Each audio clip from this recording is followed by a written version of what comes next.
Hi, I'm Victor Margiotta, and this is the Community Show. My guest tonight is Adam Yuro. He is a teacher at Fox Lane High School.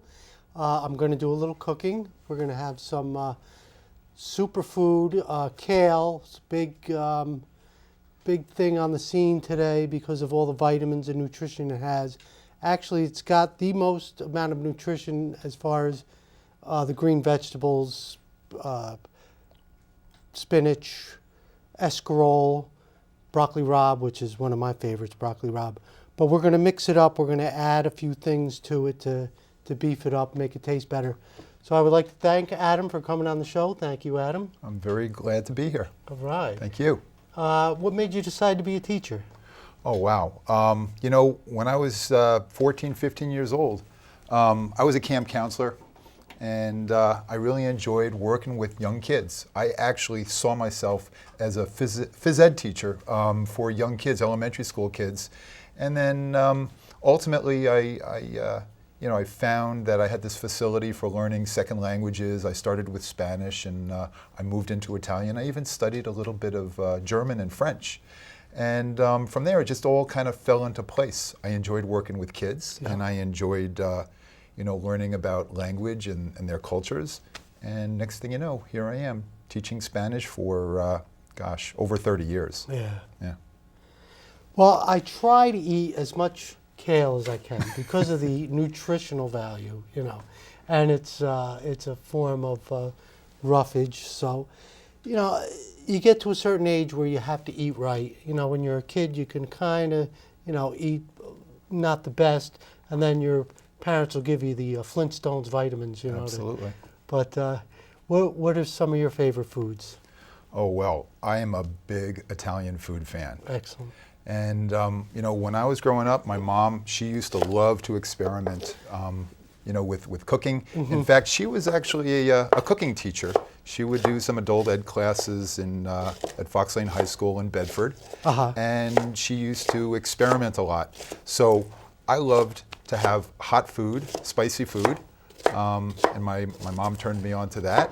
I love Italian food. And you know what? When I got married, things changed a little bit, and my wife, who is Japanese, she was born in Japan. Wow. She just had me try different kinds of food. Obviously, a lot of Asian food, and that's how I got turned on to vegetables. I wasn't a big vegetable kind of a guy when I was growing up, right. But I really enjoy them now. Yeah. So. And it's important. When I make something like kale, or especially escarole, it's big when you start, and then it cooks down to nothing. So it's a good idea for me. I like to add the celery.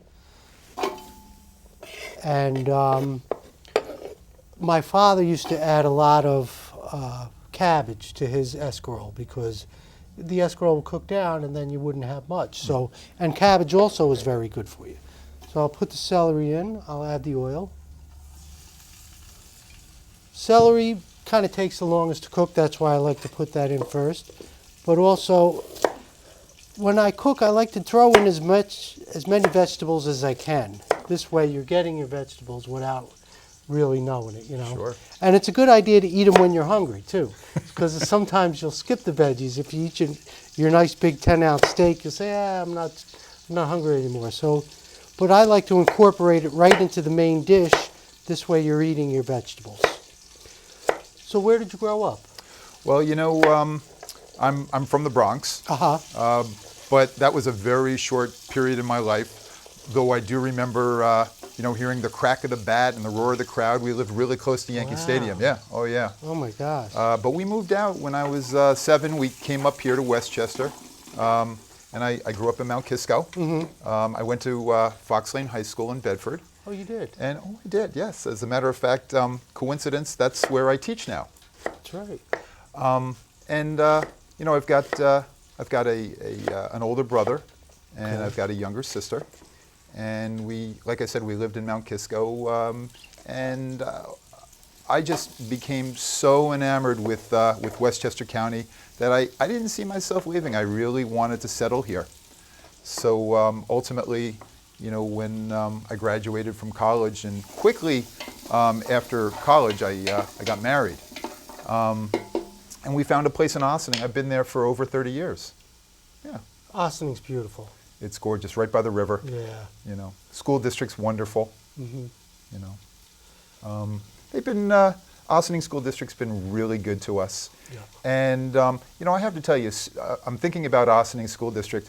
Both my wife and I have volunteered in the school district. Excellent. We strongly believe in giving back. We, you know, in terms of community. You know, I've done some translation work for the some of the committees there because there's a big Latino population. Right. So they send out flyers with the English on one side of the flyer and the Spanish on the other. And you know, I told a couple of the committees that I was available and just give me a ring. That's great. So I really enjoy giving back to the community. And my wife has done the same, working in the school district there. You know, that's a big part of what I try to convey on the show. You know, I really love that people get involved and try to make a difference. It's so easy to complain about things that are going on, but if you channel that energy into doing something, into helping out, rather than being negative about it, I think that's so important. Yeah. Now you also do some stuff with the students at your school. You do a like a variety show. Tell us about that. That's right. We've been doing this, I think it's about 16, 17 years now. It's a lip sync contest. Oh. And I'm sure you know how that works, Yeah. how the kids, they'll pick out a song, and they will, they will mouth the words. But it's not just about mouthing the words in front of an audience. Yeah. Typically the kids will put together, some choreographed number. Sometimes they're mimicking some of the music videos they've seen, and sometimes they come up with their own act. And the reason why we started doing this is actually sponsored by our World Language Department. We've been doing this for years, as I said. And the proceeds we use to give scholarship money to graduating seniors at Fox Lane High School. And these are scholarships for those who complete our Spanish language program. We have a French program, an Italian program. We have a scholarship for the kids in the English as a second language program, and our Latin grads as well. Excellent. Yeah. Now you really love Italy and Italian food, and the Italian language was more of what you would have rather been teaching, but because of the demand for Spanish. Well, it's funny. My first foreign language study was Spanish, and I really enjoyed that. And I have to tell you that when I told my father that I wanted to be a Spanish teacher and an Italian teacher, he said, I studied Spanish all 4 years in high school, and I got A's every year, and I can't speak a word of Spanish. And that was actually something that inspired me to be a Spanish teacher, because I wanted to make a difference, but I wanted my students to actually be able to use the language. So that was something that I thought about all those years as I was teaching. And you know what? We teach what we call with the communicative approach. As long as we can get the kids speaking and communicating in the language, it doesn't have to be perfect. Verbs don't have to be conjugated absolutely perfectly, but you have to be able to get your point across. And sometimes they're getting their points across in class, but sometimes we send them out, into the school district to communicate with some of our Latino members. Sure. And what we have today at Fox Lane High School and in many other school districts in Westchester County, we have a Latino population, whereas when we were kids, there really wasn't much of a Latino population. So anyway, the kids, they will actually use their Spanish, and they're filled with self-esteem when they use the language. Oh, without a doubt. And I have kids who come back after they've graduated to tell me stories about how they use their Spanish. I have kids who come back after awesome. Summer break telling me how they've used their Spanish. And needless to say, it makes me proud. Yeah. They say, well, when my parents came to this country, they made them speak English, and now they allow these people to speak their own language. But, like you're just saying, why not learn the language and be a better person for it? And and now you know 2 languages, which is a great thing. That's right. But back to Italy, I can't help talking about Italian Please in come back, Italy. yes. You've been to Italy. Tell us about. Sure. Well, what it is. I've been a number of times, Uh-huh. and you know, after I just really briefly after studying Spanish for several years, it was recommended to me by my Spanish teacher that I might enjoy studying Italian. And my Italian teacher was a really big influence in my life. He was a very brilliant man, and he actually spoke 5 languages fluently. Nice. He was born in Calabria, and so you know, he would refer to himself as a polyglot. I have to say that for him. But it was because of him that I wanted to continue my studies in Italian, and then ultimately my first trip to Italy was with my wife, and we did one of those tours where we started in Rome and we worked our way up through Firenze, and we went to Venezia, and we ended up in Milano, and it was just wonderful to be able to practice my Italian. But I have to tell you, my favorite trip was going skiing in Italy. Oh my God. Now, skiing at the time was a passion of mine, and to be able to ski in the morning and then nice. stop off at the lodge and have real Italian pasta in a ski lodge. And it just was such a culminating experience for me to be able to ski, do one of my favorite hobbies, and to eat my favorite food. Oh, that's awesome. It was fun. Yeah. I put sausage in. I used the gloves so I didn't get sausage meat all over the place. But I'm going to add the garlic now. I always put the garlic in after. This way we don't burn the garlic. I'm going to put a little butter. Okay, I'm going to add the garlic now.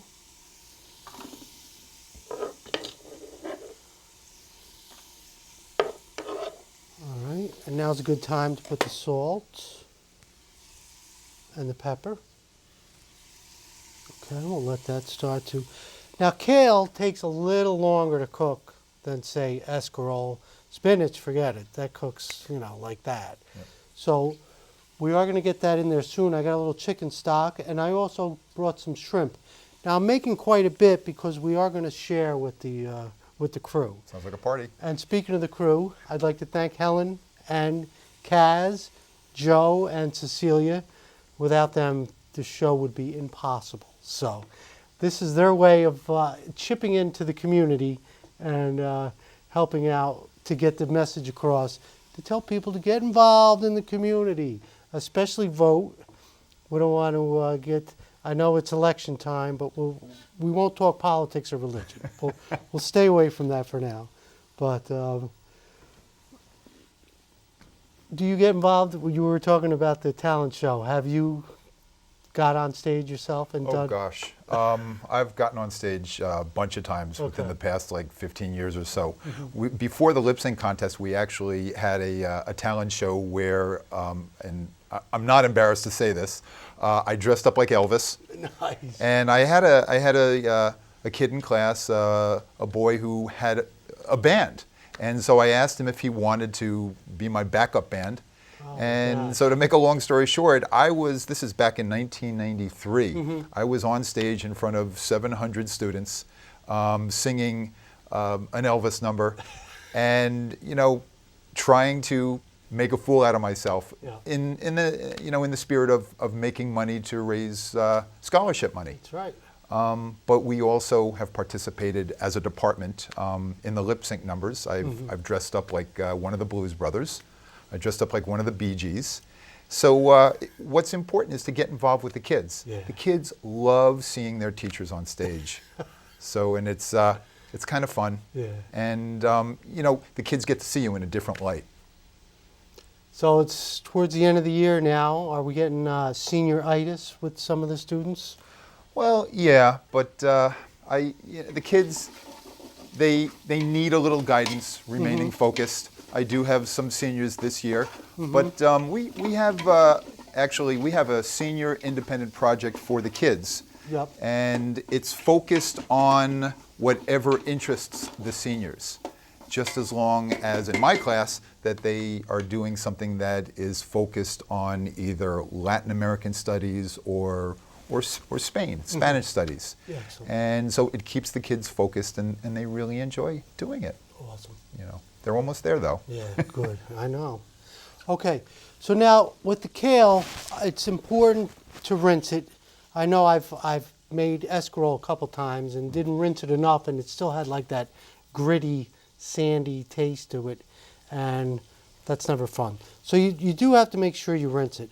And then what I do is I just pull the stem off to there. You could cook the stems, but in this case we're not. We're going to just throw the kale in. So now's a good time to get that in. Like I said, it really doesn't cook down as much as escarole. Definitely not as much as spinach. What you hear there now is the sausage is popping, so we know that's cooking. All right, we'll get all that in. And I am going to add some chicken stock, which will help steam the kale, and it will add flavor. So we'll get the stock in there. You see her there? Okay, and now we're going to cover it. So we'll keep that covered for a couple minutes. Now you have a program at the school for special needs children. Sure. And how important is that to get them involved in the school? Well, again, going back, thinking about how things have changed over the years, 15, 20 years ago, a lot of the special needs kids, they had different needs, and so there were different classrooms for them. But with a lot of support now and a lot of training, the support comes from special ed teachers, coaching, classroom teachers like myself. We have the kids mainstreamed. So I have I'll have kids in class, not a lot, but maybe one or two in a classroom, a few every year that are on the spectrum. And again, what I said is really important here is that we receive the support from the experts. Right. I personally, I've taken workshops because I have I have an interest in it. And I know that the one thing that you need for special needs kids that really isn't different from any other kid is patience. Being in the classroom with 25 kids, you're juggling a lot of balls. And I just think that patience is the key to success in the classroom, regardless of the kids. Yeah. So I also have to tell you that because of the my interest in kids with special needs, I've also gotten a little bit involved with the organization Autism Speaks. Okay. I've organized fundraisers. Actually, I've overseen fundraisers. I shouldn't say that I've organized them. There are other teachers in our school district who have done the legwork, the real work, but I've overseen them. I had been the president of the Teachers Association for 8 years, and so we ran a variety of different fundraisers because, again, giving back to the community was very important to us as a group of teachers.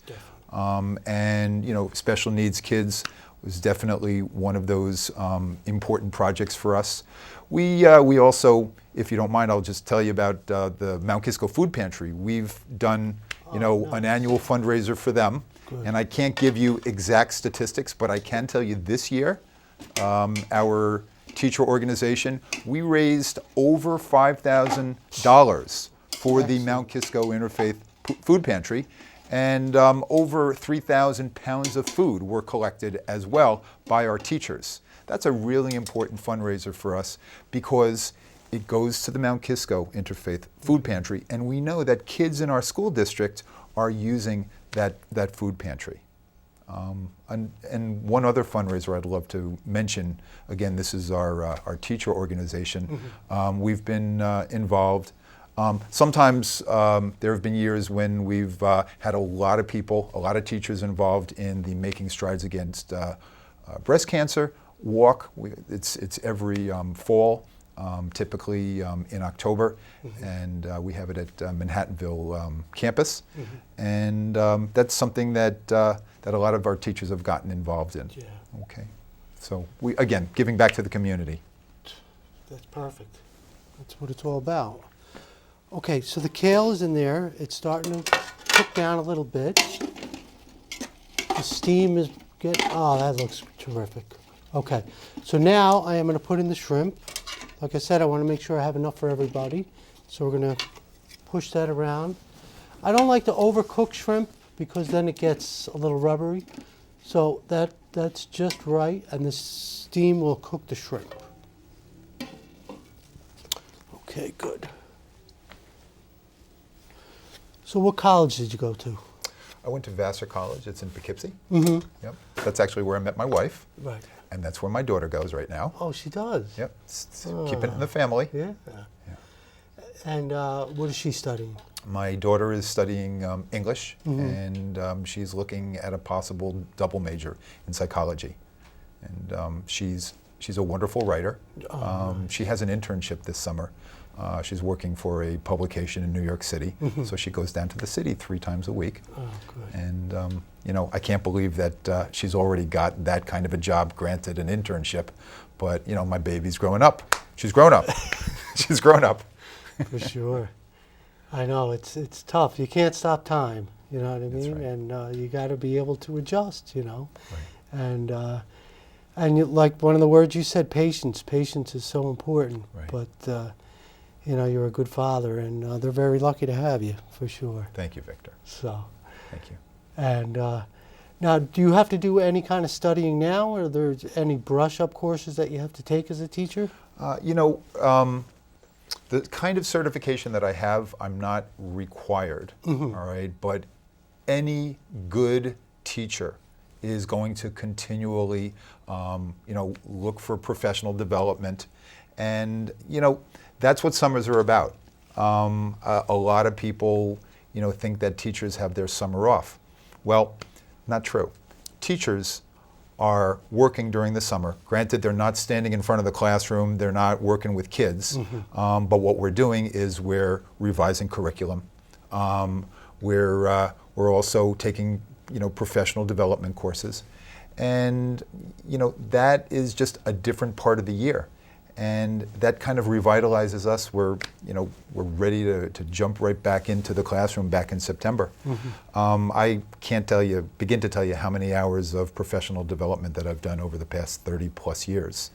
You know, there was a time before my kids where I was taking a lot of that professional development during the school year because I needed to work a second job during the summer. Of course. But at some point I was able to start taking those professional development courses during the summer. Oh, this is very good.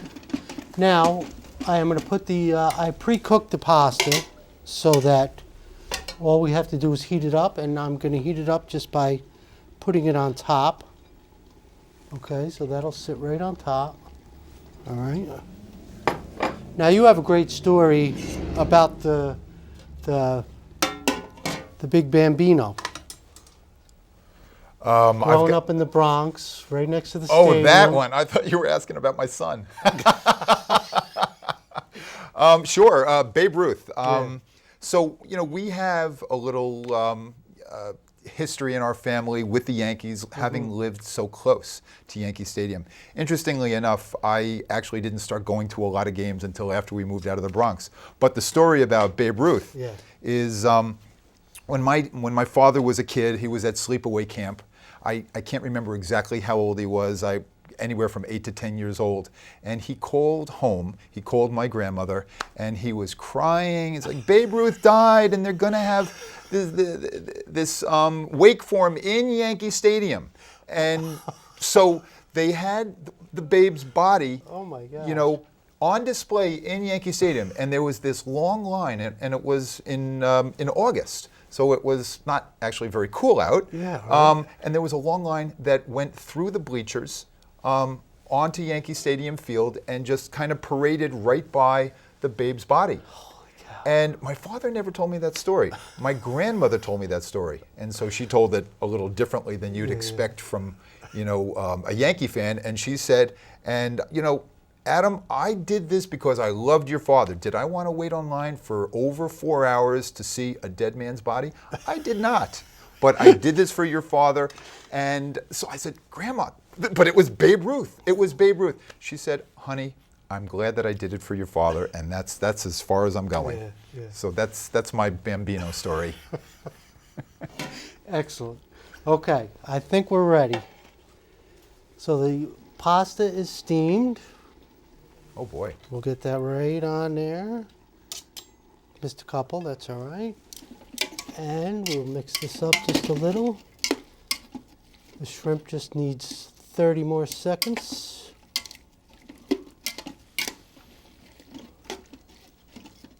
Okay, just give it one more minute. We'll get it. Now, who were some of your role models when you grew up? I mean, you're as being a role model to so many, especially for your students. Sure. Who's somebody that you looked up to? Well, when I was growing up, by far it was my mother. And my mother is a very important part of me. She passed away about 10 years ago. My mom believed in giving back to the community. Yep. But my mom also had a great sense of humor.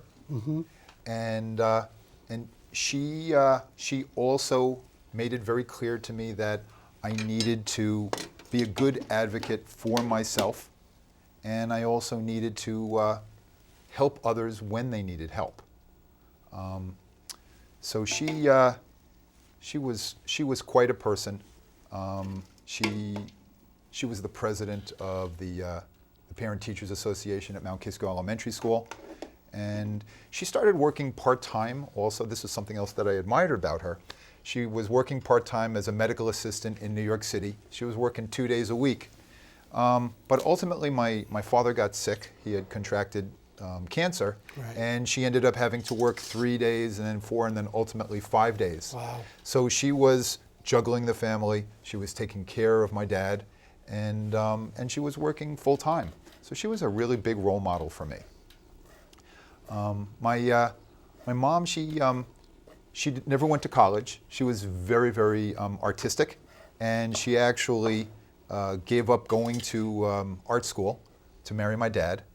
And my dad, who was a graduate of Columbia College, he wanted to initially become a lawyer. He was a very smart man, and unfortunately, that didn't work out for a variety of reasons. But then he got involved in advertising. And it was perfect for him because he was really good with words. Nice. My father introduced me to the pun. And as you know, the pun is my favorite form of humor. Okay. Thank you so much for coming on. Sure. I got you a nice little meal That's here delicious. for you coming. And thank you for all the stuff you do in the community. So, Thank you for having me. and being a good friend. Thanks so much. My pleasure, Victor. All right. You're my good friend. All right. This is the Community Show. Thank you so much for watching, and please get involved if you can. Thank you.